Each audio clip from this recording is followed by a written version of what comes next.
Roger, aqui, boa noite. Boa noite. Queria, Roger, que você fizesse uma avaliação dessa vitória, se você concorda que foi talvez a melhor atuação do Internacional sob o seu comando e talvez uma das melhores na temporada, e como o Inter encontrou tantas facilidades, mesmo com o 11 contra 11 aqui contra o Juventude, que foi um grande adversário ali durante a temporada. Bem, na verdade não foram tantas facilidades, né? Porque o jogo ele se manteve equilibrado, bem próximo ali até do 25º minuto do jogo, com o Juventude fazendo uma pressão alta, nos impedindo de construir e criando volume, né? Pela pressão jogando dentro de casa. Depois, quando a gente conseguiu encontrar nessas alternativas, as rotas de saída ali, tecnicamente a gente conseguiu controlar melhor a partida e a partir daí dominou as ações, né, ofensivas. Claro que com um jogador a mais depois da expulsão do Sam, as coisas acabam ficando um pouco mais controladas e a gente, além do controle técnico, né, você tem um controle de espaço em função de ter um jogador a mais no jogo. Eu acho que foi uma grande partida, sim, né? Valorizada por um grande adversário, né? Esse ano se reviveu entre as partidas de Juventude e Internacional, né? Um clássico estadual, né? Que estava, de uma certa forma, ali adormecida, né? E é tão bom ter as rivalidades, né? Ver o estádio cheio e as equipes brigando por algo importante da competição. Acho que foi uma grande atuação, o resultado mostra a nossa superioridade e uma sequência importante, né, de crescimento. É um resultado e a partir daqui denota o crescimento que a gente vem tendo gradativamente depois da chegada. Rogério, boa noite. Estou aqui. Boa noite, estou vendo. Acho que hoje foi, talvez, a melhor atuação do Inter sobre o seu comando e foi um jogo que o Inter dominou do início ao fim o adversário. Essas atuações, ver o time do Inter jogar assim, também tendo, apesar dessa semana nem tanto, mas em outros momentos um pouco mais de tempo que você teve para trabalhar, a gente pode esperar um Inter que consiga cada vez mais manter o nível de atuação que foi hoje. A gente sabe que placar às vezes é complicado a situação do jogo, mas o nível da intensidade da atuação como foi hoje. E gostaria que você falasse, por gentileza, sobre o Ener Valencia, né? Porque hoje ele teve duas boas chances, acabou não fazendo, mas a gente vê que você colocou ele em campo pelo momento do jogo para também recuperar o centroavante. Então, foi uma partida, né, como eu disse anteriormente, que ela relata, através do resultado, a superioridade que a gente teve, valorizada pelo momento que o nosso adversário vive e os confrontos anteriores que a gente teve. Então isso gerou uma grande expectativa para a partida, né? Vejo que a gente vem evoluindo, sim, né? Encontrando aí alternativas importantes, tanto para iniciar a partida quanto para fazer as mexidas necessárias dentro do jogo. Depois do que o jogo ficou mais controlado, a ideia foi promover as alternativas e, na figura do Ener, né, buscar recuperá-lo, né? Ele entrou bem, teve duas oportunidades importantes, quase marcou, mas o processo é esse: a gente valorizar todos, entender que não são 11 só que vão nos levar para o alto da tabela, um grupo inteiro, né? Valorizar muito essa atuação, o tempo de trabalho ele começa a aparecer, os jogadores começam a se sentir mais à vontade no modelo, a intensidade do jogo ela começa a aparecer nas ações, tanto defensivas como ofensivas, e é o tempo, as 2 semanas que nós tivemos abertas, da possibilidade de tu conseguir trabalhar fisicamente, tecnicamente, taticamente, e esse momento agora da FIFA é outro momento, né, que a gente vai ter algumas ausências, né, porque tem uma antecipação de um jogo, né, mas o grupo acho que pode dar conta, né, com bastante vontade, né, nessa sequência. Descansar agora um pouco os atletas e voltar com tudo na semana. Roger, eu queria te ouvir sobre o resultado importante, né, uma vitória conquistada aqui no Japão, em Caxias. Eu queria te ouvir sobre 2 episódios pré-jogo. A saída do Robert Renan, estava na delegação, está aqui em Caxias, mas não jogou. O que aconteceu, como é que você foi comunicado, quando foi comunicado, e sobre o protesto da torcida do Juventude, né, que deu para perceber, ele jogou muitas notas, com seu rosto, ficou jogando, todo momento que se levantava para ir na beira do campo, tinha xingamento, tinha objetos lançados no campo. Como é que Você lidou com isso nessa momento? Com relação ao Robert, né, a janela, desde o começo da janela aberta, vai haver especulações, né, porque os jogadores do Nacional eles acabam chamando a atenção do mercado, não faz parte.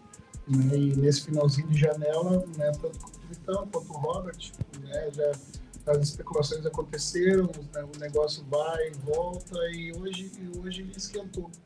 Né, e na figura da direção e do comando técnico, a gente entendeu, né, até que se resolva a situação, né, até porque o jogador fica mexido com isso, que era importante, não é que ele ficasse de fora nesse momento para poder decidir as coisas, por sim ou pelo não, né, pela saída, pela permanência.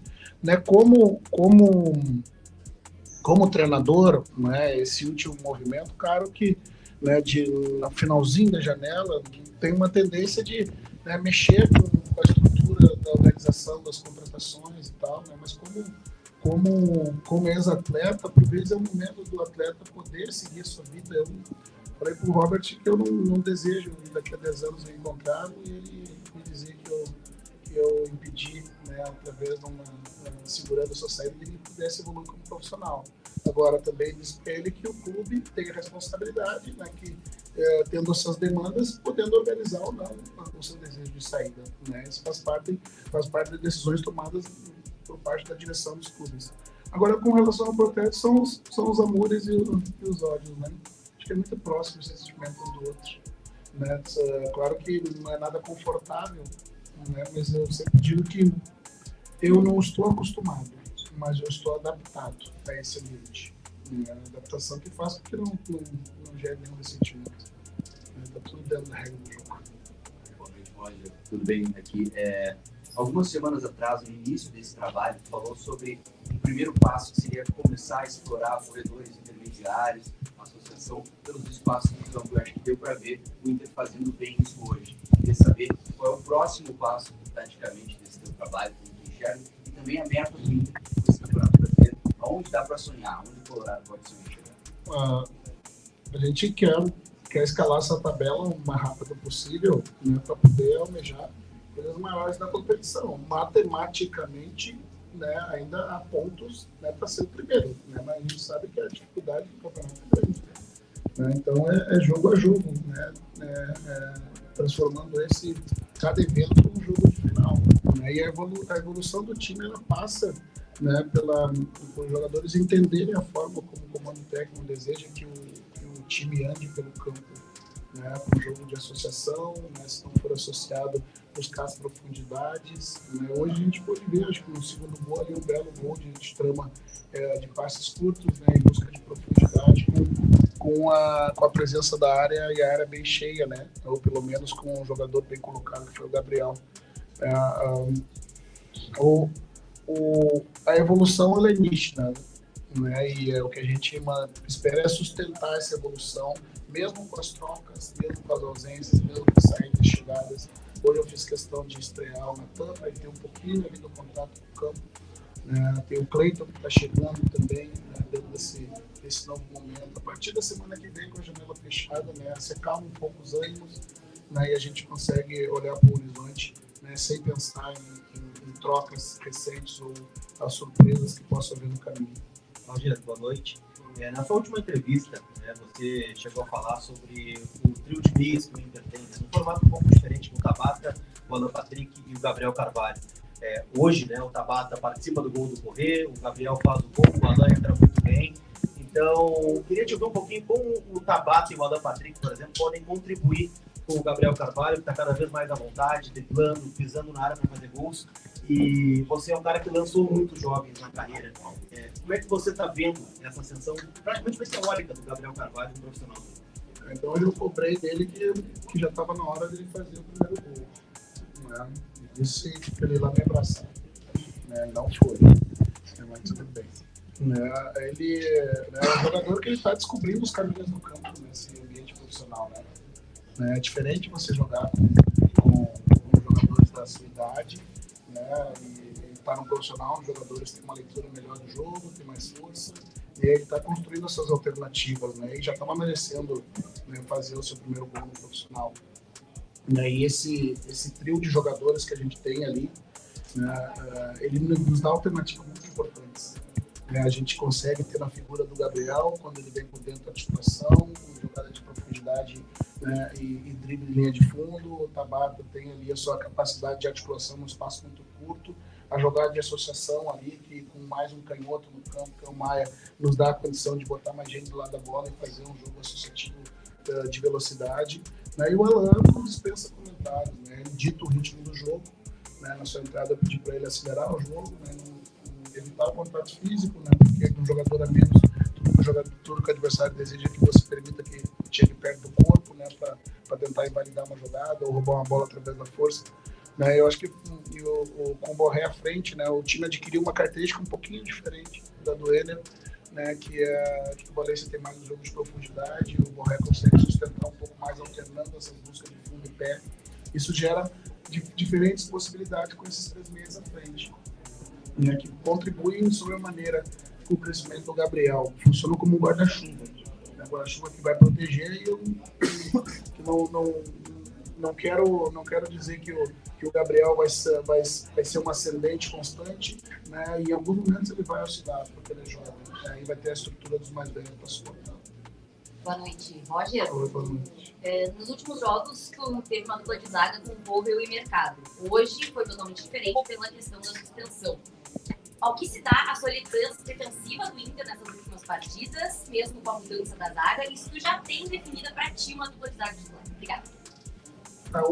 Cada jogo vai me dar alternativa, né? Eu já havia dito em algumas projeções atrás, né, que eu gostaria de dar a oportunidade por Igor, depois de ter nos ajudado na lateral, e hoje foi a oportunidade perfeita, né, dentro dessa composição da defesa, né, pelo fato do Igor ser mais jovem, tá atuando com menos frequência, e o Vitão já ter mais frequência de atuação no lado esquerdo, né? Priorizei para colocar o Igor no lugar onde ele se sente mais confortável. Ele me disse que de fato pelo lado direito, mas também atua se for necessário do lado esquerdo. A solidez é parte do processo inteiro, né? Assim como o Rocher é meu primeiro atacante, o Borré é meu primeiro defensor. A solidez defensiva, ela parte do campo bem dividido, das zonas e setores do campo, cada um sabendo fazer o seu processo, preenchendo bem a área na fase defensiva. A bola parada, que era um elemento que tinha bastante estabilidade, a gente conseguiu estancar, né? E isso vai reforçando, vai criando motivação, né? Hoje mesmo com o gol no final, né, ainda a gente se mantém com uma defesa ainda muito sólida, e aos poucos a gente vai ganhando, né, consistência também no ataque para melhorar o nosso ataque. Roger, até pouco tempo atrás a gente conversava na outra sala ali, tu estava no comando de Juventude, eu te perguntei da possibilidade de assumir o Inter e que tu iria pegar um Inter bagunçado. E eu te falei bagunçado no sentido que tu olhava o Juventude, olhava o Inter, a diferença era oceânica. E hoje, pela primeira vez, a gente conseguiu ver um time da cara do Roger, da cara do Juventude. A tendência é melhorar? Eu não diria bagunçado, né? Porque tinha um modelo muito bem pré-determinado, um modelo muito bem sólido. Talvez esse modelo não estivesse dando a consistência necessária para que o Inter tivesse os resultados com consistência, né? Da forma como eu imagino a organização coletiva, eu penso que ela já está começando a aparecer com um pouco mais de solidez, né? Que é você ter os setores do campo, né, com bastante gente, ter compactado para defender, saber pressionar alto, né, gerar desconforto no adversário, saber que tipo de jogo você vai precisar usar. Hoje a gente precisou competir muito pela primeira e segunda bola até os 25 minutos, porque era o jogo que estava se desenhando, né? A gente precisa saber, não só fazer um jogo técnico, embora tendo jogadores de muita técnica, né? A gente precisa coletivamente estar preparado para jogar o jogo que o jogo vai apresentar. Um dia vai ser de transição, um dia vai ser de controle de posse, um dia vai ser de bola parada, né? Por isso a ideia da gente nessas novas comunicações também trazer jogadores com perfil diferentes, que a gente possa em alguns momentos decidir o jogo com bola parada, buscando aí hoje deu para ver que nós mudamos de novo os batedores, que a gente ainda está buscando um padrão ainda de bola, né, de batida de bola, que tu consiga os nossos batedores sincronizar a batida de bola, né, com os nossos jogadores que estão entrando na área. Então é um conjunto inteiro, e a organização é isso. O jogo tem 5 momentos, né, e os 5 momentos precisam estar visíveis, né, e quando fica visível é porque se mostra a consistência do trabalho. Pode.